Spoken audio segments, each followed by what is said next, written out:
Hey coffee buddies, it's Allie and welcome back to my channel. Today I decided I would do a little bit of introducing who I am and what I want to see on my channel. So again, my name is Allie. I live in the great Central Florida. Today is actually a very chilly day.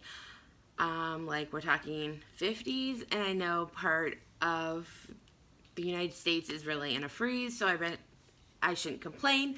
And I'm also a Canadian girl, so I have no reason to complain. But anyways, so on my channel, what I would like to see is I like to keep up with my keto and kind of share my journey with keto and how keto has changed my life in the past. We were able to get pregnant with our beautiful now 18-month-old daughter. So a little backstory on that. We were on keto for probably almost a year, 6 months to a year. A good 6 months where we were really focused as you wanted strict ketoing it, and then we kind of got lazy ketoing. But anyways, it helped regulate my period, which was very helpful because I have PCOS, as I've mentioned in a previous video. So I was able to get regular periods because for about 2 years prior to that, my periods were so irregular, and I was doing a lot of tracking to get pregnant. We did ovulation tests. We've done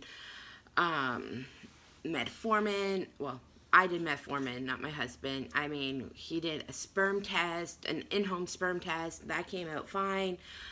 So I knew a lot of not being pregnant was on me with my weight and everything. So I'd lost a good, I want to say close to 50 pounds when we did keto. And like I said, it regulated my period. December 1st, 2016, we both decided, let me get more comfy. I don't know. I'm wearing my pajama bottoms, but I don't want you guys to know that. But now you do. Anyways, December 1st, 2016, we decided to stop trying to conceive and just kind of see where things go. We would try to pay off some debt within the year, make 2017 a year of paying debt off, and if we didn't get pregnant on our own, we were going to go to the next step. I had already talked to my OB. I had taken some fertility medicine. Nothing was really working. So I decided, we decided, let's go ahead, let's pay off some debt and go from there. So that's when we decided to start Dave Ramsey, the Financial Peace University. And then December 20th of that same year, 2016, I wasn't feeling very well. I was late on my period, but again, wasn't such a, what do you want to say? What do I want to say? Like out of the norm that it was late. Again, sometimes I go a few months without a period or whatever. So I decided, well, let me go ahead and take a pregnancy test. The husband already left for work.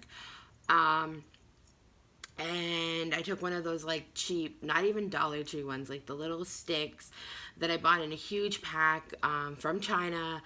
And I saw a faint line. I'm like, it's a false positive, because it's very common to get false positives, especially on ovulation tests when you have PCOS. So I kind of thought, oh, it's false positive, or I'm just seeing things. So I had a collection of good pregnancy tests. I had a Clear Blue Digital. I had First Response and so forth like that. So I decided, well, let me go ahead, do another cheap stick one, and it came back darker, and I was like, okay, I think I might be pregnant. So I decided, same urine, first morning urine, I dipped my Clear Blue Digital, and it came up pregnant, and I mean, I was so shocked, like, almost 3 years of trying, and then we stopped trying, and bam, like, again, all craziness. So we got pregnant with our daughter Audrey in 2016. Um, my grandmother passed away very suddenly on January 3rd, 2017, which was very devastating for me. She is and was my best friend. She lived in Canada, so we had to fly out there. And the same day she passed, I thought I was actually having a miscarriage with my daughter. I went to the ER before we flew out because I was gushing blood, TMI, and they couldn't find a heartbeat from how far along I thought I was, because I didn't at this point have any doctor's appointments yet, because I found like a week before that I was pregnant. So they usually wait until you're roughly about 8 weeks to 9 weeks where I live to take you in. So that happened. The pregnancy in itself was pretty rough. I was an emotional wreck. Again, just losing my grandmother, that didn't help. It was just also emotional. Then, July 10th or 11th. Now I can't remember. I think it was the 11th. A little backstory. Okay, so I had a internal placenta, so meaning my placenta was at the front of her. So I never really felt her moving very much or big kicks or anything until like later on. Like I think I felt my first movement of her at like 24 weeks. And everybody says, oh, you should know or you should feel them by 20 weeks roughly. Well, I was like 24 weeks before I felt her move, which again scared me. And I was also diagnosed with anxiety, and I've taken meds for that. So I had to get off my meds because I was pregnant. So that really worked my anxiety up, not feeling her moving, because everyone said you should be feeling her move. So now back to July 11th, I wasn't feeling her move very much, but again, not super uncommon of it all. Just something didn't feel right with me, so I called off work, got into the doctor's. My blood pressure was a little high, nothing super concerning, but my OB decided to send me across the street to the hospital for a non-stress test. And do some blood work. Well, they did the blood work, they did the non-stress test, baby was doing great. Well, my blood test shown that I had protein in my urine, or my liver count was high, so that's why they made me stay 24 hours to do a pull my urine while I was at the hospital. And my liver count kept going up and up. They were checking my liver, I want to say every like 3 to 4 hours, and every time it was jumping. And then on the morning of Thursday, July the 13th, they were pretty sure they were going to discharge me. My doctor came in and she's like, yeah, you're going to go home. Your numbers are a little high. But they had already sent in a gastrologist to like look. They did x-rays, ultrasounds, liver, gallstones, stuff like that. So then she was like, well, I'm just waiting for the one test. Once I get that last test result, I will write you your discharge. And I said, okay, great. My husband was there with me. Well, next thing you know, within 5 minutes, she walked out of the room. She goes, okay, so we're having a baby today. And I'm like, what? At this point, I had just turned 34 weeks. Like, that Thursday, I was 34 weeks. And she goes, yeah. She goes, let's go. And so they took me into a room, and they were going to start was it Pitocin? I can't remember.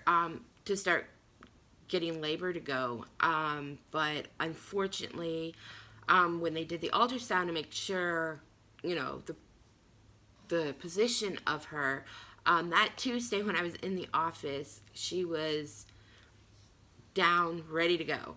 Well, something happened in those 2 days, but she flipped and she went sideways, so she was transverse. So they had to do an emergency C-section because my numbers were going up so quickly. They didn't want any chance of it. They had to give me magnesium because of my liver and my blood pressure. And they didn't want me to have a seizure or anything like that if they let it go. So I ended up with the diagnosis of HELP, HELPP, or yeah, anyways. So pretty much my liver was crashing, and if I had waited a week later, we probably both wouldn't be here today. So again, if you're pregnant or you're a new mom, always go with your intuition. Like, you just know, something is wrong.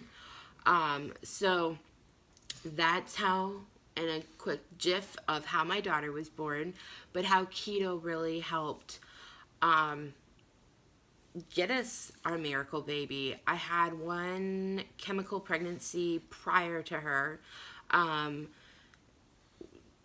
August of 2016, so that's how I knew keto was working. But after that I was just like, I didn't want to try anymore, and then bam, I got pregnant a few months later. So anyways, again, back to my channel. So I really just wanted to introduce myself and kind of go on from there. Keto is a great lifestyle for me and my husband. We do fall off here and there. I hope this round it is different. We had went for so long doing keto, and we just have to stick to it, because not only is it to get us healthy, it's going to show our daughter, you need to be healthy and so forth like that. So anyways, thank you guys so much for watching. I'm going to apologize. I knew she was going to bark. That's why I was going to apologize. I'm going to apologize for the dog, Zoe, for Zoe barking. I'm going to apologize for the mess. Toddlers, they make mess. Obviously, she didn't make this mess, but whatever. It is what it is. Again, you guys, thank you so much for watching. I look forward to all of you guys, new subscribers, and I will chat with you guys soon. Have a great day. Bye.